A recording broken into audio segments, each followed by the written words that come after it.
Hey guys, welcome to my YouTube channel. My name is Lauren Hardy, and in today's episode, I am gonna show you how I come up with offer prices when I'm making an offer on a house that I'm going to virtually wholesale. So what I mean by that is that I cannot go to this house physically because I live out of state. I am gonna make an offer sight unseen, and I'm gonna walk you through my thought process in exactly the steps that I take on how I make these offers sight unseen, completely virtual.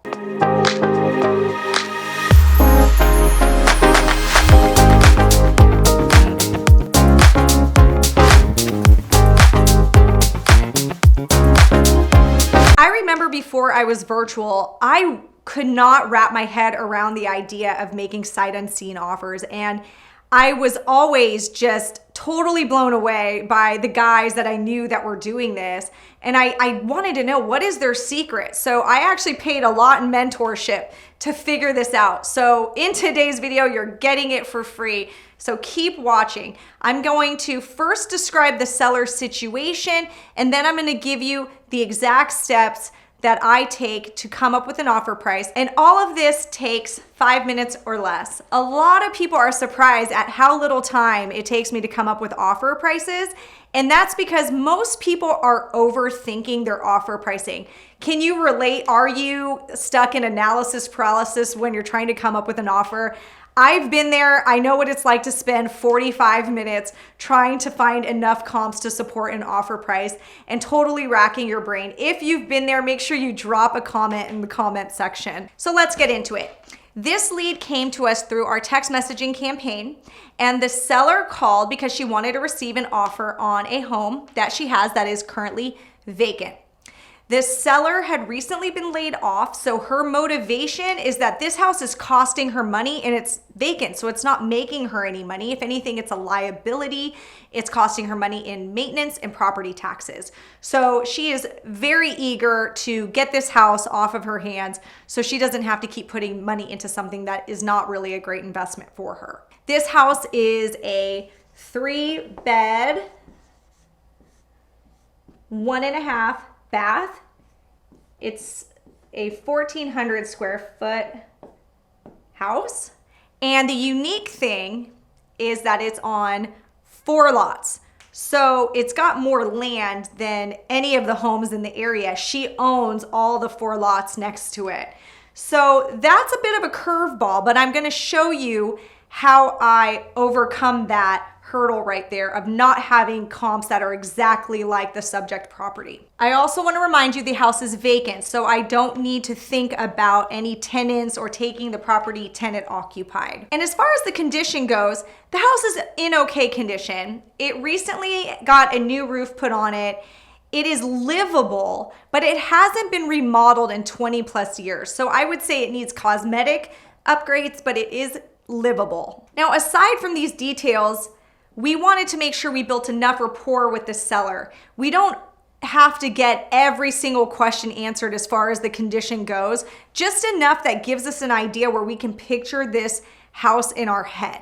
That's the best way I can describe it, is that you want to be able to picture what this house looks like, because you are going to go online and you are going to look for comps that look similar to the house that the seller described. And you want to make sure that you ask some specific questions, because if you ask questions that are like objective, or actually I should say subjective, what is maybe remodeled to a seller is not considered remodeled to you. So you want to ask questions like, when is the last time that you remodeled the kitchen?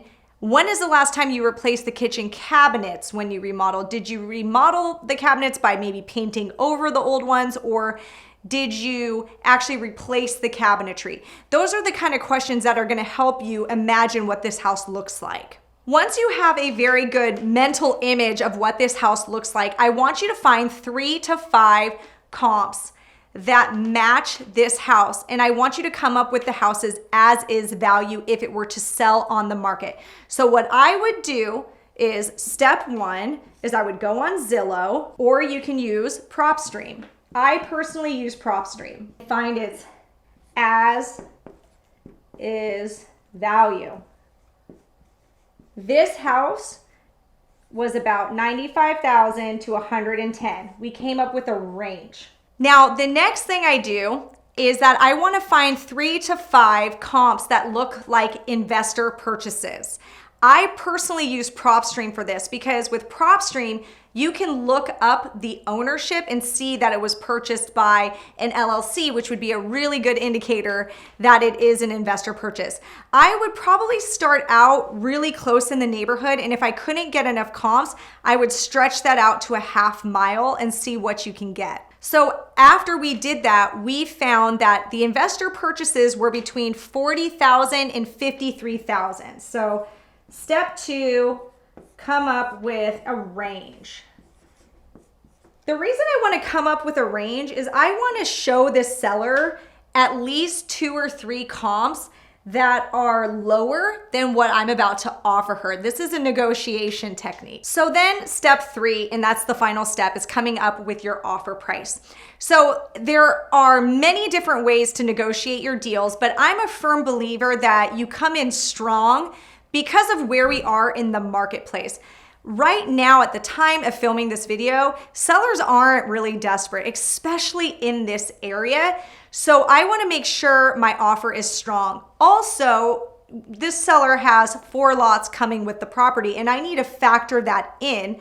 So what I decided is, based off of looking at the as-is value in the area and the other investor purchases, I decided to not weigh so much on the 4 lots because vacant infill lots in this area aren't that valuable because the cost to build the home is more than what you could sell the house in the area. You see, 95 to 110. It would actually cost more to build a house. And there's not much more you can do with these infill lots in this particular neighborhood. So really, it's just having a big backyard. But I still want to come in strong because I want to make sure that I beat the competition. So step 3 is deciding an offer price. So what I did is I look at this number, and I don't want to be all the way at the top, but I also don't want to be all the way at the bottom. I chose 51,000. Do you see how I didn't really overthink that? I also didn't use any type of ARV times 70% minus repairs, right? Did you also notice that I didn't even come up with a repair estimate? I know this is gonna blow you away, but you don't have to do all those things, especially if you're wholesaling, because you might end up selling this property to an investor who's just gonna put a tenant in it and not gonna remodel it anyway. So that repair estimate you came up with is irrelevant. The way I do it is I find real comps, and I know that if other investors paid this much for the home, then I'm gonna easily find someone to pay that much or more. Now, another theory is that people, say, okay, well, you take this price, the 51, and then you minus your wholesale fee. I don't do that either.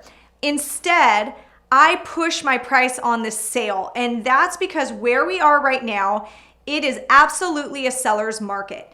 And a seller is not going to care that I want to make a $10,000 wholesale fee. So if I offered, say, $41,000 on this property and plan to sell it to 51 to another investor because I've got, that range that proves that sellers will pay up to 53, the seller's not going to care because the seller's probably going to have one of those investors approach her direct, and they're going to outbid me, and I can't get outbid. So instead, I work on my dispositions. I work on bidding the property up when I am listing it for sale.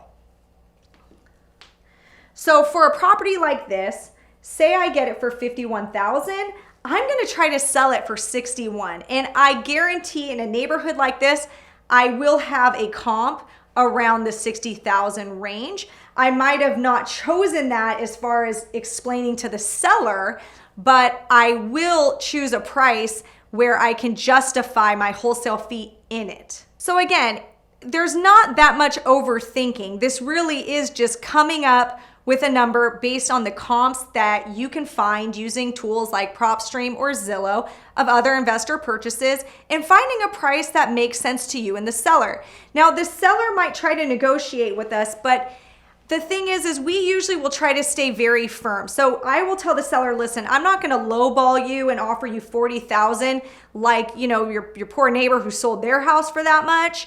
Instead, I'm gonna give you a fair price. I'm gonna offer 51,000, but I can't really come up from there. This is the highest I can go, and I know that I'm the most competitive in the area. Especially when you come at it with that type of confidence and you let the seller know, like, hey, you didn't go for the lowest price you could have. You wanted to come in more competitive, so she won't need to call any other investors. You might actually really get her to not call other investors by saying that. So that's it, guys. That's how I come up with an offer price when I virtually wholesale deals. Now, if you want help learning how to virtual wholesale, I absolutely want to help you. Go to www.virtualinvestingmastery.com and fill out an application, and we will get right in touch with you the same day. Thank you so much for watching this video.